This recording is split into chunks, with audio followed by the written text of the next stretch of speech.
Seja muito bem-vinda ao Preveste da UEA. Eu sou a professora Lana Lima, sou uma mulher de 32 anos, sou parda, tenho cabelos e olhos pretos e estatura mediana. Estou trajando uma calça e uma camisa preta. A nossa sala de aula é um estúdio de TV. Estou ao lado de uma tela interativa que utilizarei para fazer anotações. Então vamos à nossa aula de hoje. Queridos, para hoje eu separei para vocês o assunto de período composto. A gente vai revisar aqui alguns conceitos do que é o período composto, tanto por subordinação quanto por coordenação, ok? Então vamos lá. Professora, mas o que é o período composto? Relembra aqui pra gente, bora lá, olha o que diz aí, ó.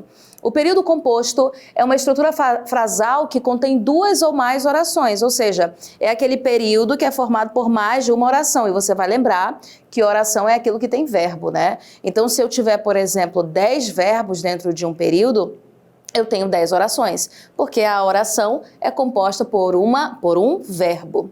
Essas orações podem estar ligadas por coordenação, quando são independentes entre si, ou por subordinação, quando uma oração depende sintaticamente da outra.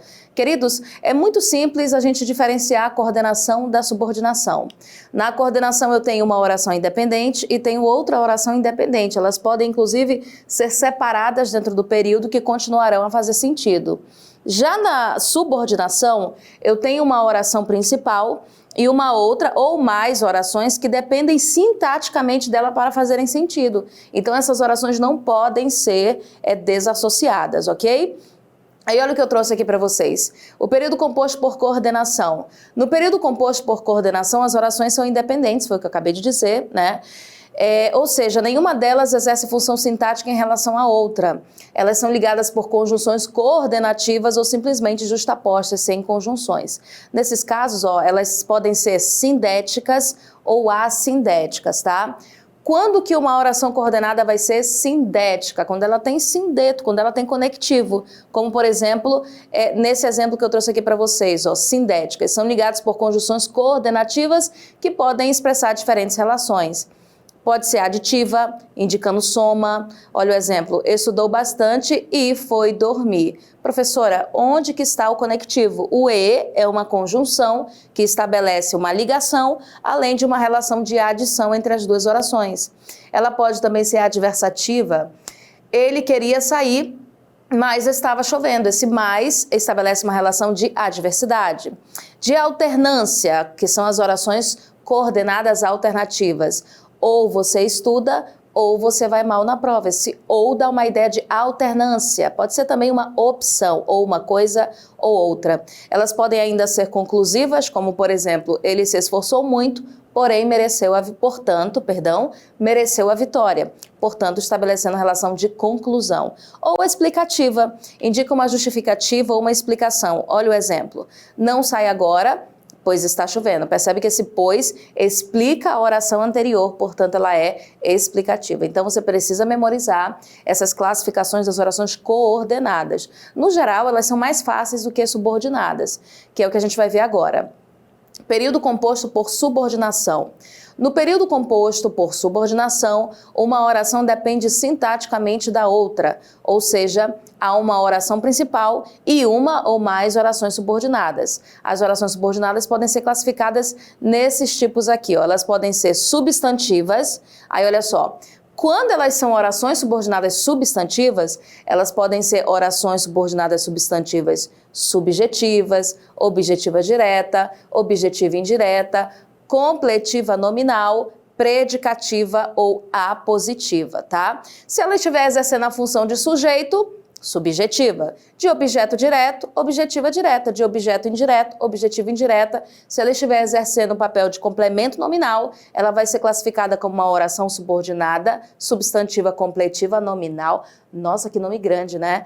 E oração subordinada substantiva, predicativa se estiver exercendo a função de predicativo e apositiva se estiver funcionando como um aposto da oração anterior.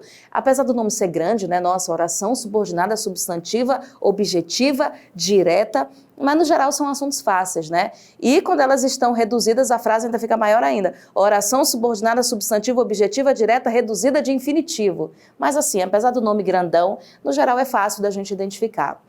Vamos tentar observar isso dentro das nossas questões, mas antes faltou falar sobre as outras duas, né? As orações subordinadas, elas podem também ser adjetivas, quando elas exercem a função de adjetivo de uma oração principal, e aí nesse caso ela pode ser ou explicativa ou restritiva, a depender do uso da vírgula, tá? As explicativas usam vírgula, as restritivas não usam vírgula, ok? E por último, a gente tem aqui as adverbiais. Queridos, vocês vão lembrar que os advérbios, eles atribuem uma circunstância para um verbo, não é isso? Então, uma oração subordinada adverbial, ela também vai atribuir uma circunstância. Essa circunstância pode ser de tempo, pode ser de causa, pode ser de finalidade. As adverbiais, elas são assim um pouquinho mais difíceis da gente identificar dentro do texto, mas no geral, nenhuma das orações subordinadas são difíceis, tá? Vamos observar esses conceitos que a gente acabou de aprender dentro das nossas questões. A questão aqui número 1 da UFRR, etapa 3. Vamos ao texto. E assim os favelados acalmaram e dormiram tranquilos. Ainda não tinham ido falar com o Dr. Adhemar de Barros. Eles confiavam neste grande líder, reuniram e foram. E foram bem recebidos pelo Dr. Adhemar, que não faz seleção, e abria as portas do palácio para a turba. Foi por intermédio do Dr. Adhemar de Barros que o Zé Povinho conheceu as dependências dos Campos Elíseos. Citaram ao Dr. Adhemar os seus problemas angustiosos. Quantas pessoas que moravam em casas de tijolos invejavam os favelados, dizia que nós éramos favorecidos pelos políticos. No início, isso aqui era um primor. Todos os dias chegava um barracão, não havia divergência. Reuniram, cotizaram e instalavam a luz. Quem tinha rádio tocava e a favela era mais alegre. Eu morava na rua Riachuelo, a casa foi demolida, eu passei a residir no hotel, todas admirava, dizia Granfina. Olha aí, pessoal, um trechinho de Quarto de Despejo, né, da Carolina Maria de Jesus. Vocês observaram, inclusive, que ela trabalha uma linguagem bastante coloquial, a gente viu aqui alguns desvios de acordo com a gramática normativa, mas era o jeito da Carolina Maria de Jesus de escrever, tá? Vamos aqui para o enunciado da questão. No fragmento do texto, quantas pessoas que moravam em casas de tijolos invejavam os favelados, dizia que nós éramos favorecidos pelos políticos. Em termos sintáticos, temos uma oração subordinada. Peraí, muita calma aqui. Eu tenho mais de uma oração subordinada. Vocês observaram aqui, ó? Quantas pessoas que moravam, aqui tem uma oração subordinada, e aqui nós temos outra também, que nós éramos favorecidos. Professora, como que nós classificamos essas duas orações? Veja bem. Aqui eu tenho a primeira oração, quantas pessoas. Percebe-se que esse que inicia uma oração que dá a ideia de adjetivo, né? Portanto, ela é classificada como oração subordinada adjetiva. Quer uma dica para as orações subordinadas adjetivas? O que aqui, ó, é pronome relativo, né? E a maioria das orações subordinadas adjetivas, elas se iniciam com pronome relativo. Como que eu sei, professora, que isso aqui é um pronome relativo? Porque eu poderia trocar pela expressão as quais, que retomaria o elemento anterior, né? Então ficaria quantas pessoas as quais moravam, e aí você observa que é uma oração subordinada adjetiva. E nesse caso é adjetiva restritiva, porque está sem a vírgula, tá? Se tivesse uma vírgula aqui, seria explicativa. E a segunda oração? Em casas de tijolos, os favelados dizia que nós, vamos lá, os favelados dizia que nós, aqui eu tenho a primeira oração, aqui eu tenho a segunda oração. Você percebe que a oração anterior, ela terminou com o verbo dizer, né? Quem diz, diz algo. Então, se essa oração acabou aqui e eu vou iniciar uma outra oração, essa oração está funcionando como objeto direto da oração anterior. E a oração que exerce função de objeto direto só pode ser substantiva. Então, oração subordinada, substantiva, objetiva, direta. Olha que nome grande, né? Então, a gente já achou nossa resposta, né? Temos uma oração subordinada que pode ser classificada corretamente. Nós temos duas aqui. Vamos ver se tem alguma opção que traz adjetiva restritiva. A letra A fala em oração subordinada adverbial, não temos nenhuma adverbial. Oração subordinada adverbial condicional, a gente elimina também porque não tem nenhuma adverbial. Oração subordinada substantiva objetiva direta, achamos a nossa resposta. A letra D fala em oração subordinada substantiva predicativa? Não. Esse elemento não exerce a função de predicativo, mas sim de objeto direto. E por que não a letra A, professora? A letra E, perdão, se apresenta aqui, ó, a adjetiva explicativa. Porque eu acabei de falar para vocês que a gente tem uma oração subordinada adjetiva, mas que é restritiva. Por quê? Porque ela não tem a vírgula. Nesse caso aqui não pode ser explicativa, portanto, a única resposta correta para a nossa questão é a letra C, oração subordinada substantiva objetiva direta. Ok? Vamos agora para a nossa próxima questão de número 2. No trecho, como eu não podia caminhar, Melissa veio ao meu encontro. A oração em destaque é classificada como subordinada. E aí, meus queridos, vamos lá. No trecho, como eu não podia caminhar, observem essa segunda oração, que é a oração principal, ó. Melissa veio ao meu encontro. Você não concorda comigo que Melissa veio ao meu encontro foi causado pelo fato de que o eu lírico ou o narrador não podia caminhar?